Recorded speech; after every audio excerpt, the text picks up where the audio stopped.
नमस्कार, सबा शाहिद शेख के साथ 4 का चक्रव्यूह देख रहे हैं आप। नेता हो या अपराधी, आतंकी हो या जिहादी, जो भी गलत करेगा वो चक्रव्यूह के चक्र से नहीं बचेगा। उनके कारनामों को एक्सपोज करूंगी, पूरी डिटेल में इनके गुनाहों की फेहरिस्त खोलूंगी। तो चलिए बताते हैं आज के वो कुछ नाम जो चक्रव्यूह के चक्र में आ गए। वो है अतीक के गुर्गे। दूसरी खबर में बात मौलाना की, तीसरी खबर में बात सीमा हैदर की, चौथी खबर में बात ईसाई धर्मांतरण की। सबसे पहले बात अतीक के गुर्गे की। माफिया अतीक के गुर्गे के खिलाफ रंगदारी मांगने का एक और केस दर्ज हुआ है। माफिया अतीक की हत्या के बाद पीड़ित लगातार सामने आ रहे हैं। धूमनगंज थाने में रिटायर्ड आर्मी ऑफिसर ने एफआईआर दर्ज कराई। अब एफआईआर में जमीन की रजिस्ट्री के बाद रंगदारी मांगने और जान से मारने की धमकी देने का आरोप लगाया गया है।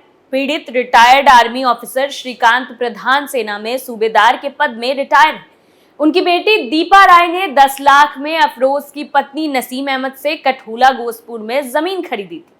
दरअसल एफआईआर के मुताबिक 27 जून को वो पत्नी के साथ जा रहे थे। इस दौरान अतीक के गुर्गे जिशान ने उनकी गाड़ी रोक ली। तभी तमंचा सटाते हुए उन्हें जान से मारने की धमकी भी दी और रंगदारी भी मांगी गई। वहीं एफआईआर में उनका दावा है कि अतीक के गुर्गे जमीन को खाली करने का भी दबाव बना रहे हैं। पीड़ित ने दिल अफरोज, जिशान अहमद और अज्ञात के खिलाफ रिपोर्ट दर्ज कराई।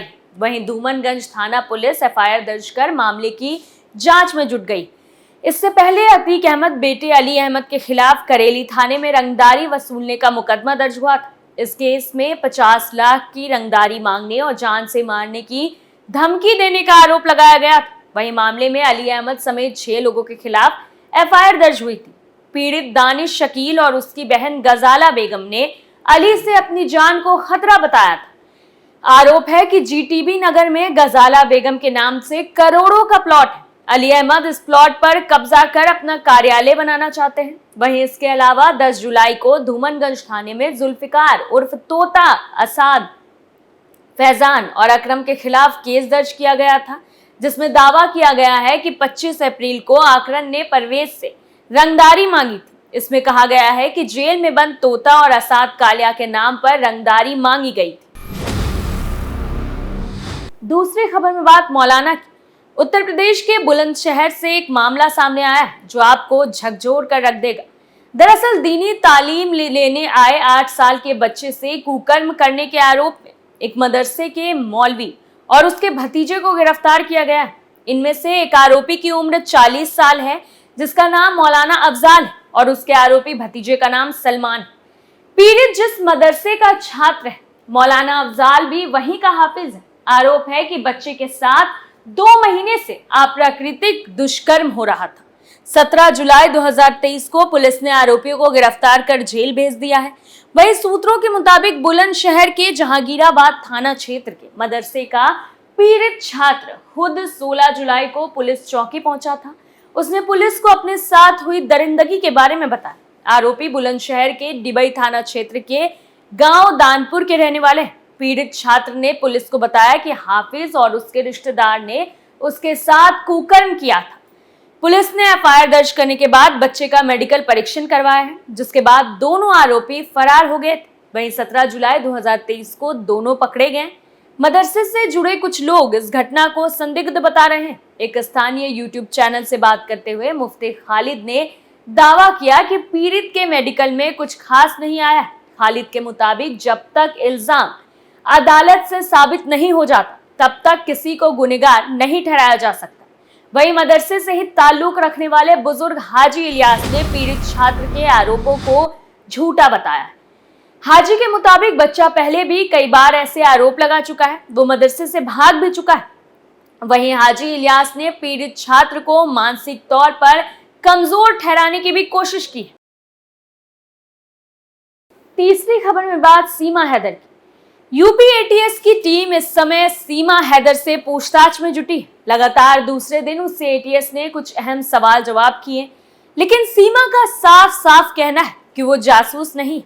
सीमा ने जासूस होने से साफ इनकार कर दिया है। सीमा ने कहा कि मैं कोई जासूस नहीं, मैं सचिन के प्यार में यहाँ आई। वहीं एटीएस ने यह भी पूछा कि क्या तुम्हें किसी ने मोबाइल फोन पर मैसेजिंग और इंटरनेट से चैटिंग में सावधानी बरतने के लिए कहा था। वहीं सूत्रों के मुताबिक सीमा के मोबाइल फोन से जो चैट डिटेल बरामद हुए हैं उसमें उसने बेहद सीधी और साफ भाषा का इस्तेमाल किया हुआ है। खास बात तो ये है कि ये चैट भी एकदम साफ हिंदी और कुछ शब्द इंग्लिश में की गई है, जबकि पूछताछ में सीमा ने बताया कि उसने हिंदी और इंग्लिश जेल में बोलना सीखा। पूछताछ में यूपी एटीएस ने यह भी पूछा कि क्या कभी फूफी और फल के कोडवर्ड का भी प्रयोग किया था।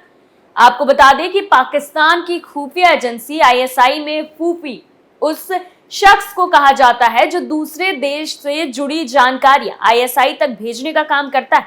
वहीं फल का नाम रुपयों के लिए इस्तेमाल किया जाता है। यूपी एटीएस ने यह भी पूछा कि तुम इतनी शुद्ध हिंदी कैसे बोल लेती, तुम्हें हिंदू रीति रिवाजों के बारे में कैसे पता है।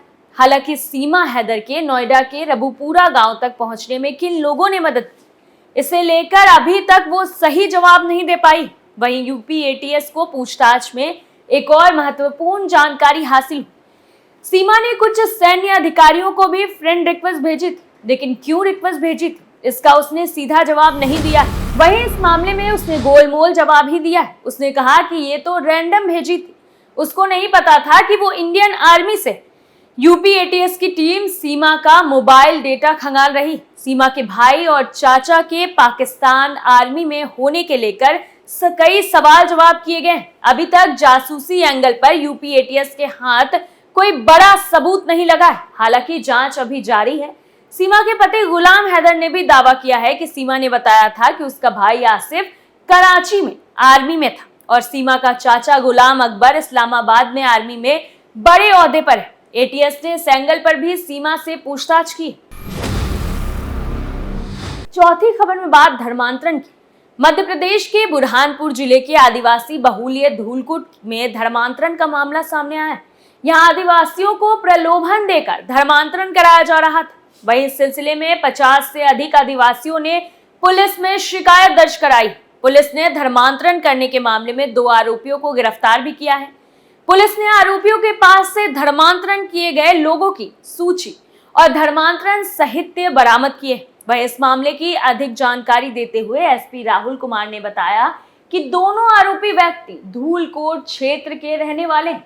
वो क्रिश्चियन मिशनरी के संपर्क में आए, जिसके बाद उन्होंने कोल्हापुर में एक चर्च में जाकर ईसाई धर्म को अपना लिया। पुलिस ने दोनों का नाम भैया लाल और भाऊ लाल बताया। राहुल ने कहा कि इन दोनों ने भोपाल में एक सभा में ट्रेनिंग ली। ये भोले भाले आदिवासियों को बहलाने फुसलाने और धर्म परिवर्तन के लिए निकल पड़े। पुलिस की पूछताछ में आरोपियों ने बताया कि जिनका धर्म परिवर्तन नहीं हो पाता था उनके लिए हम चर्च में जाकर क्षमा याचना भी करते थे कि हम उनका धर्म परिवर्तन नहीं करा पाए। वहीं शहर के बाद ये दोनों आदिवासी बहुल्य क्षेत्र नेपानगर, धनकोट, कानापुर में घूमते रहे। उन्होंने इस एरिया में कई सभाओं को संबोधित किया।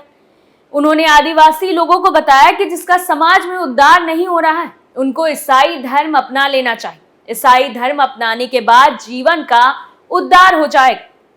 लेकिन वहीं ये बात गांव के कुछ लोगों को नागवार गुजरी।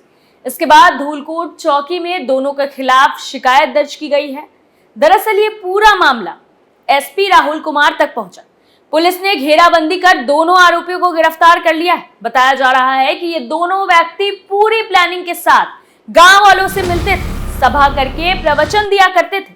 इस दौरान ये अपने डायरी में चिन्हित लोगों का नाम नोट कर आगे बढ़ा दिया करते थे।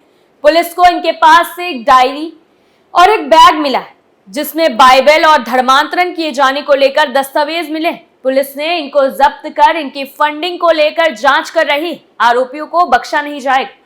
फिलहाल के लिए 4 का चक्रव्यूह में इतना ही। देखते रहिए कैपिटल टीवी। नमस्कार।